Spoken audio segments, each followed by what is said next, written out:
Fascist হাসিনার পতন করা হলো, এই ছাত্রনগরী অভ্যুত্থান থেকে আমরা আমাদের যে আন্দোলনের শহীদ এবং হতাহত এবং মুক্তিকামী ছাত্র জনতাকে উৎসর্গ করছি। আমাদের এক দফা এবং কমিটমেন্টই আমরা এই মুহূর্তে স্মরণ করিয়ে দিচ্ছি। আমাদের এক দফা দাবিটি ছিল স্বৈরাচারী শেখ হাসিনা সরকারের পতন এবং ফ্যাসিবাদী ব্যবস্থার বিলোপ। কারণ আমরা মনে করি যে কেবল ব্যক্তিকে সরালেই সমস্যার সমাধান হবে না, বরং যেই রাষ্ট্রীয় কাঠামোর মধ্য দিয়ে এই ধরনের ফ্যাসিজম তৈরি হয়, সেই কাঠামোরও বিলোপ করে একটি নতুন বাংলাদেশ, একটি নতুন রাজনৈতিক বন্দোবস্ত আমাদের করতে হবে। সেই জায়গা থেকে শেখ হাসিনার পতন আমাদের প্রথম ধাপ আন্দোলনে, যেটা আমরা অর্জন করেছি। এখন আমরা দ্বিতীয় ধাপের দিকে আমাদেরকে যেতে হবে। সেজন্য আমরা মনে করি এই যে অভ্যুত্থানকারী ছাত্র নাগরিক, তাদের প্রস্তাবিত আমরা একটি প্রস্তাব করব আগামী 24 ঘন্টার মধ্যে। আমরা একটি অন্তর্বর্তীকালীন জাতীয় সরকারের প্রস্তাব করব। সেই জাতীয় সরকারে অভ্যুত্থানকারী ছাত্র নাগরিকদের অংশ থাকবে এবং সমাজের যে নাগরিক সমাজ সহ যে নানান পেশাজীবী এবং নানান ধরনের পক্ষ রয়েছে, সকলের প্রতিনিধিত্ব নিশ্চিত করে তাদের সাথে আলোচনার মাধ্যমে আমরা একটা অন্তর্বর্তীকালীন জাতীয় সরকারের রূপরেখা এবং নাম, সেই সরকারে কারা কারা থাকবে সেই নামগুলো ঘোষণা করব। কারণ আপনারা সকলেই জানেন যে আমরা আসলে গত কয়েকদিন ধরে খুবই ব্যাপক নিরাপত্তাহীনতার ভিতরে ছিলাম, যোগাযোগ থেকে বিচ্ছিন্ন ছিলাম। আমাদেরকে প্রথমে আমাদের সমন্বয়কদের সাথে বসতে হবে, তারপরে সমাজের নানান পক্ষদের সাথে বসতে হবে। বসে আমরা একটি সমন্বিত সিদ্ধান্ত গণতান্ত্রিক ভাবে জাতির সামনে উপস্থাপন করতে চাই। সেটা আগামী 24 ঘন্টার মধ্যে আমরা সেই অন্তর্বর্তীকালীন জাতীয় সরকারের রূপরেখা উপস্থাপনা করব। যারা এই আন্দোলনে শহীদ হয়েছে তাদেরকে আমরা জাতীয় বীর হিসেবে ঘোষণা করছি। এছাড়াও যারা এই ফ্যাসিস্ট রেজিমে গত কয়েক বছরে শহীদ হয়েছেন তাদেরকেও আমরা আজকের এই দিনে স্মরণ করছি। এবং আমরা বলেছিলাম যে শেখ হাসিনার পদত্যাগ কিন্তু একমাত্র সমাধান হবে না। এই যে তারা একটি গণহত্যার সাথে জড়িত এবং এর আগেও পিলখানা হত্যাকাণ্ড থেকে শুরু করে বিভিন্ন গণহত্যা, গুম, খুন, মানবাধিকার লঙ্ঘন, ভোটাধিকার লঙ্ঘনের সাথে তারা জড়িত। এর অবস্থায় বিচারের ব্যবস্থা করতে হবে। শেখ হাসিনা পালিয়ে গেলেই হবে না, আমরা তাকে বিচারের আওতায় আনবো।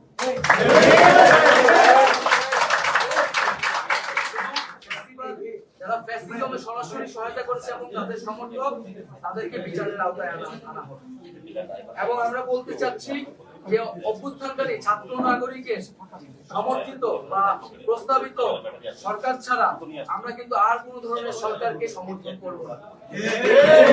সেটা সেনা সমর্থিত সরকার হতে পারে বা জরুরি অবস্থা দিয়ে রাষ্ট্রপতি শাসিত সরকার হতে পারে। আমরা এই ধরনের কোন সরকারকে বিপ্লবী ছাত্র জনতা গ্রহণ করবে। আমরা ঘোষণা করছি যে সকল আমাদের আন্দোলনের শিক্ষার্থী সমন্বয়ক রাষ্ট্র সমাজ সম্পাদক আক্তার হোসেনকে এখনো জেলে বন্দী করে রাখা হয়েছে, আমাদের সমন্বয়ক ইব্রাহিম নীরব সহ সারা দেশে বিভিন্ন সমন্বয়ক, আন্দোলনকারী এবং নিরপরাধ ব্যক্তিদের গ্রেফতার করে রাখা হয়েছে কারাগারে।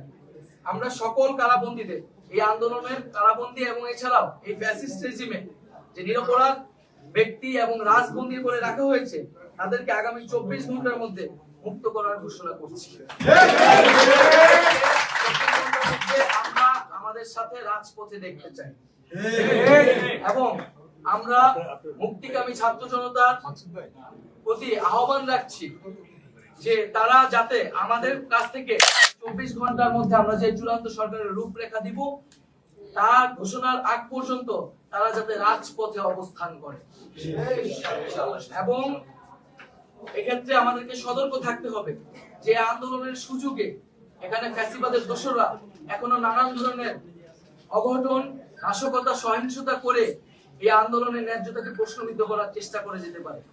আমরা আহ্বান জানাচ্ছি সকলের প্রতি, এই দেশ আমার, এই রাষ্ট্রীয় সম্পদ আমাদের, সেক্ষেত্রে কেউ যাতে কোনো ধরনের লুটপাট, সাম্প্রদায়িক হামলা, কোনো ধরনের উস্কানিতে কান না পাতে মুক্তিকামী ছাত্র জনতাকেই সতর্ক থাকতে হবে এবং দেশের সম্পদ রক্ষা করতে হবে। আমরা কোনো প্রাণনাশ, কোনো সহিংসতা চাই না। আমরা শান্তিপূর্ণভাবে রাজপথে অবস্থান করব এবং যাদের বিচার করা হবে তাদের একটি প্রক্রিয়া অনুসরণ করে ন্যায় বিচারই আমরা সমাজে প্রতিষ্ঠা করব। আমরা বৈষম্য দূর করার জন্য, সমাজের ন্যায় বিচার এবং জীবনের নিরাপত্তার জন্যই কিন্তু এই এক দফা আন্দোলন ঘোষণা করেছিলাম। সেই ঘোষণার প্রতি যাতে সবাই শ্রদ্ধাশীল থাকে এবং বৈষম্য বিরোধী ছাত্র আন্দোলনের নেতৃত্বে এই অভ্যুত্থান সংগঠিত হয়েছে এবং আমরা মনে করি আহ্বান জানাচ্ছি যে বৈষম্য বিরোধী ছাত্র আন্দোলন সকলের জীবন এবং জানমালের নিরাপত্তার জন্য মাঠে থাকবে, সে বিষয়ে সবচেয়ে বেশি সতর্কতা দিয়ে আমরা রাজপথে থাকব। এবং আমরা আহ্বান জানাচ্ছি, আমরা ঘোষণা করছি যে যাতে বাংলাদেশে আমরা একটা ঐক্যবদ্ধভাবে এই গণঅভ্যুত্থানের কাছাকাছি গণঅভ্যুত্থানের মাধ্যমে সরকার প্রদান করেছি, আমাদের এখন ঐক্যবদ্ধ থাকতে হবে। এই ঐক্যবদ্ধ নষ্ট করার সকল পরিকল্পনাকে নস্যাৎ করে দিতে হবে। সেজন্য আমরা বারবার বলেছি যে আমরা এই হাসিনা রেজিম, এই ফ্যাসিবাদী ব্যবস্থার বিপরীতে, খনি সরকারের বিপরীতে প্রতিবাদী জনতা। এখানে কোনো দল, মত, ধর্ম নির্বিশেষে আমরা সবাই ঐক্যবদ্ধ হয়েছি। এখানে কোনো ধরনের সাম্প্রদায়িক উস্কানি, কোনো ধরনের নাশকতা বা বিভাজনের চেষ্টা করা হলে মুক্তিকামী ছাত্র জনতাকে তা রুখে দিতে হবে। আমি আবারও এই গণ অভ্যুত্থানের জন্য সকলকে ধন্যবাদ জানাচ্ছি, সকলকে অভিনন্দন, দেশবাসীকে অভিনন্দন জানাচ্ছি এবং আমরা আগামী 24 ঘন্টার মধ্যেই অন্তর্বর্তীকালীন জাতীয় সরকারের রূপরেখা হাজির করব। তার জন্য সকল পক্ষের সাথে আমরা আলোচনা করব, আমাদের সকল সমন্বয়কদের সাথে আলোচনা করব এবং এই কাজটি করার জন্য আমরা একটি ইয়াজু কমিটি হয়তো রাতের মধ্যেই প্রেস রিলিজের মাধ্যমে আপনাদেরকে জানিয়ে দিব যে আমাদের পক্ষ থেকে কারা আসলে এই বিভিন্ন পক্ষের সাথে আলোচনায় বসবে। এক্ষেত্রে আপনাদের যদি আর কোনো প্রশ্ন থাকে, জিজ্ঞাসা থাকে, সেই প্রশ্নগুলো আলোচনা আমরা একটা করে রাখবো। আমরা ইতিমধ্যে দেখেছি যে আমরা বিভিন্ন রাজনৈতিক দলের প্রধানদেরকে ডেকে আর্মি চিফ তারা একটা ইন্টারিম গভর্নমেন্টের দিকে আগাচ্ছে। সেক্ষেত্রে এই বিরোধী যে রাজনৈতিক দলগুলো আছে তাদের প্রতি আপনাদের কি আহ্বান? আমাদের আহ্বান থাকবে যে বৈষম্য বিরোধী ছাত্র আন্দোলন এবং বিপ্লবী যে ছাত্র নাগরিক তাদের নেতৃত্বেই কিন্তু এই অভ্যুত্থানটি ঘটেছে। ফলে জনগণ তাদের নেতৃত্বে মাঠে নেমে এসেছিল, তাদের নেতৃত্বে জীবন দিয়ে, তাদের আহ্বানে জীবন দিয়েছিল। তাদের সাথে তাদের যে প্রস্তাবনা, সেই প্রস্তাবনার প্রতি কিন্তু দেশের মানুষের শতভাগ আস্থা রয়েছে। বিরোধী দল সহ সকল পক্ষকে আমরা আহ্বান জানাবো যে তারাও এই যে বিপ্লবী ছাত্র নাগরিক তাদের প্রতি যাতে সেই আস্থাটা রাখে। কারণ যদি এখানে কোন ধরনের চক্রান্ত বা পরিকল্পনা অংশ নেয় এই ফ্যাসিস্ট রেজিম শেখ হাসিনাকে সরিয়ে তার কোনো বি টিমকে বসাতে চায় এবং সেক্ষেত্রে যদি কোনো রাজনৈতিক দল বা পক্ষ অংশগ্রহণ করে, সেক্ষেত্রে কিন্তু বাংলাদেশের জনগণ তাকে গ্রহণ করবে না, প্রত্যাখ্যান করবে। গণমাধ্যমে প্রকাশিত হয়েছে আপনাদের 3 জন সমন্বয়ক বাকি রাজনৈতিক দলের নেতাদের সাথে 3 জন সমন্বয়ক বঙ্গভবনে প্রবেশ করেছে। আপনারা এই বিষয়টা জানেন কিনা, সেখানে তারা এই বিষয়ে কথা বলেছে কিনা? এখানে আমরা বলতে চাই আন্দোলনের যারা মূল সমন্বয়কারী যে ক্যাডারগুলোকে আপনারা হয়তো চেনেন, তারা সবাই এখানে উপস্থিত আছে। আমরা কিন্তু ফ্যাসিবাদী ব্যবস্থার বিলোপ চেয়েছি।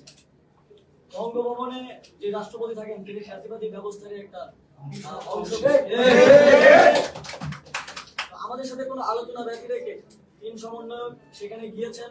এ বিষয়ে আমরা তাদের সাথে কথা বলবো এবং কথা বলে যদি কোনো উপযুক্ত উত্তর তারা না দিতে পারেন সে বিষয়ে আমরা ব্যবস্থা নিব। সর্বদলীয় ছাত্র আন্দোলন ব্যবস্থা নিব।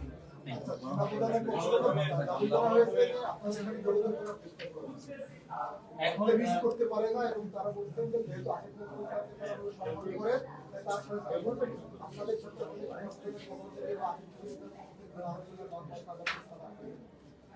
না, আমরা এখন পর্যন্ত সে ধরনের কোন আলোচনার প্রস্তাব পাইনি। আমরা বরাবরই বলেছি আমরা রাজপথ থেকে এই আন্দোলন শুরু হয়েছে, আমরা রাজপথেই সকল ফয়সালা করব এবং আমরা যেহেতু আমাদের আমি বললাম যে আমাদের নিরাপত্তার বিষয়টি এখনো পর্যন্ত নিশ্চিত আমরা করতে পারি না। আমরা মোবাইল ছাড়া আমাদের সমন্বয়কদের সাথে আমাদের যোগাযোগ ঠিক মতো হয়নি। তো এই নিরাপত্তার জায়গাগুলো আমরা সমন্বয়কদের সাথে আগে প্রথমে যোগাযোগ করে সারা দেশের সকল সমন্বয়ক আন্দোলনকারী প্রতিনিধিদের সাথে যোগাযোগ করে তাদের সিদ্ধান্ত নিয়েই আসলে আমরা পরবর্তী স্টেপগুলো নিব। সেক্ষেত্রে প্রস্তাবনা আসলে আমরা সকলে আলোচনা করে সেই বিষয়টি জানাবো। তবে আমাদের জায়গা থেকে আমরা রাষ্ট্রের সকল স্টেক হোল্ডারদের সাথে বসতে চাই, আমাদের জায়গা থেকেও সে আহ্বান থাকবে। ডাকা হয়েছে কিনা না, আমাদের কাছে গণমাধ্যম কর্মীদের উপর গত কয়েকদিন থেকে হামলা করা হচ্ছে, গাড়ি জ্বালিয়ে দেওয়া হচ্ছে, যেখানেই পাচ্ছে সেখানেই পুরনো হচ্ছে। গণমাধ্যম কর্মীরা কোথাও হেফাজত না, সব জায়গায় তারা আজকে পর্যন্ত সব জায়গায় আঘাতের শিকার হচ্ছে। এই বিষয়টা আপনাদের কাছে আমরা পৌঁছাবার চেষ্টা করছি, শেষ পর্যন্ত যদিও কাজ হয় নাই। গণমাধ্যম কর্মীদের এই যে এত হামলা, সেই বিষয়টা আপনারা অবগত কিনা, বাকি যারা হামলা করছে তাদের বিষয়ে আপনারা কোনো ব্যবস্থা নেবেন কিনা, পরবর্তী গণমাধ্যম কর্মীদের নিরাপত্তার স্বার্থে আপনাদের কোনো বিবৃতি আছে কিনা? আচ্ছা, আমরা যদি আমাদের জায়গায় স্পষ্ট বলি, আমরা যখন থেকে আমাদের এই আন্দোলনটি শুরু করেছিলাম সেদিন থেকে শুরু করে আমরা যতদিন আমরা শাহবাগে যতদিন ছিলাম, আপনারা আপনাদের সর্বোচ্চটুকু দিয়ে আমাদেরকে সহযোগিতা করেছেন। আপনাদের মাধ্যমেই আমাদের প্রত্যেকটি দাবি শুধু বাংলাদেশে নয়, পুরো বিশ্বে ছড়িয়ে পড়েছে। সেই জায়গা থেকে আমরা আপনাদের সাথে যে সম্পর্কটি গড়ে উঠেছে সেটা সবসময় সৌহার্দ্যপূর্ণ ছিল। আমরা আমাদের জায়গা থেকে প্রত্যেক সময়টি জানিয়েছি যে আমাদের যে সাংবাদিক ভাইরা রয়েছেন, বোনেরা রয়েছেন, তাদেরকে যেন সর্বোচ্চ সহযোগিতাটুকু করা হয়। আপনারা দেখে থাকবেন আমাদের যে মূল গ্রুপ রয়েছে সেখান থেকে আমরা সবসময় পোস্ট করেছি, ইভেন ব্যক্তিগত টাইমলাইন থেকে আপনারা যদি চেক করে দেখেন, আমরা আজকে দিয়েছি, গতকালকে দিয়েছি, যখনই আপনাদের জায়গা থেকে এই অভিযোগগুলো এসেছে। আমরা বিশ্বাস করি আমরা আন্দোলন করেছি রাজপথে, কিন্তু সেটি পুরো দেশ থেকে পুরো বিশ্বে ছড়িয়ে পড়েছে আপনাদের মাধ্যমে। এবং আমরা এটি বিশ্বাস করি যে আপনারা আপনাদের জায়গা থেকে এই কথাটি ছড়িয়ে দিতে পেরেছেন বলে আজকে বাংলাদেশে এমন একটি গণঅভ্যুত্থান সম্ভব হয়েছে। সেই জায়গা থেকে আমাদের কথা হচ্ছে যে আমরা অবশ্যই যা হয়েছে এটা কোনোদিন সমর্থন করি না, এবং এটার জন্য যেভাবে উপযুক্ত ব্যবস্থা গ্রহণ করা প্রয়োজন আমরা আমাদের জায়গা থেকে সর্বোচ্চটুকু দিয়ে সেটি করব। আমরা আমাদের জায়গা থেকে নিরাপত্তা আপনাদের নিশ্চিতের ব্যাপারে সর্বোচ্চ সচেষ্ট থাকার আহ্বান করবো পুরো দেশবাসীকে। আমরা পুরো দেশবাসীকে বলতে চাই যে আমাদের এই গণমাধ্যম ভাইরা রয়েছেন, বোনেরা রয়েছেন, তাদের জন্য আজকে আমাদের সাথে কি হয়েছে পুরো বিশ্বে গিয়েছে।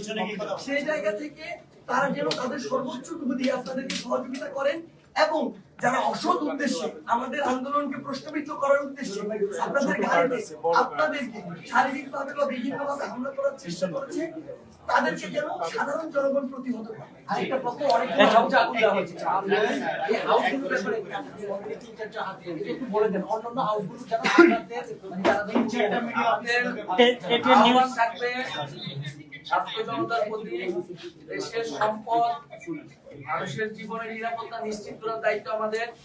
সেক্ষেত্রে আমাদের যেই সংখ্যালঘু কমিউনিটি রয়েছে তাদেরকে বিশেষভাবে আমাদের নিরাপত্তা দেওয়ার ব্যবস্থা করতে হবে, যাতে কেউ এখানে কোনো ধরনের চক্রান্ত করার সুযোগ না পায়। এবং আমরা আহ্বান জানাচ্ছি যে জনতাকে সাংবাদিক ভাইদের বা সাংবাদিক কর্মীদের প্রতি আপনারা কোনো ক্ষোভ রাখবেন না, তাদেরকে নিরবিচ্ছিন্নভাবে তাদের কাজ করার সুযোগ করে দিবেন। তাদেরকে যথাযথ নিরাপত্তা দিয়ে যাতে তারা তাদের কাজ করতে পারে সেই বিষয়টি নিশ্চিত